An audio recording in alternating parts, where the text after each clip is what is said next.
মেয়ে হয়ে জন্মগ্রহণ করা যতটা সহজ, মেয়ে হয়ে বেঁচে থাকাটা ততটাও সহজ নয়।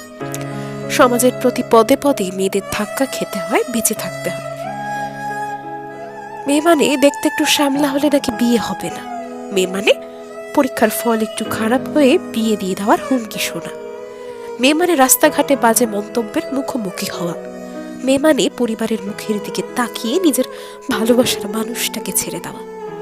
মেয়ে মানে নিজের ইচ্ছা শখগুলোকে বিসর্জন দেওয়া। মেয়ে মানে 18 বছর বয়সে পরিবারের কাছে এক বিশাল বোঝা হয়ে ওঠা। মেয়ে মানে বিয়ের পর কন্যা সন্তানের জন্মদিনে পরিবারের কাছে খোটা শোনা।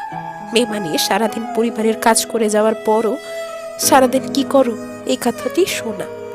মেয়ে মানে শত অত্যাচার সহ্য করেও শ্বশুর বাড়ির পড়ে থাকা। মেয়ে মানে হাজার অভিযোগ থাকা সত্ত্বেও সব হাসি মুখে মেনে নেওয়া। ভালো না থাকা সত্ত্বেও ভালো থাকার অভিনয় করে যাওয়া নামক যন্ত্রটির নাম হলো মেয়ে।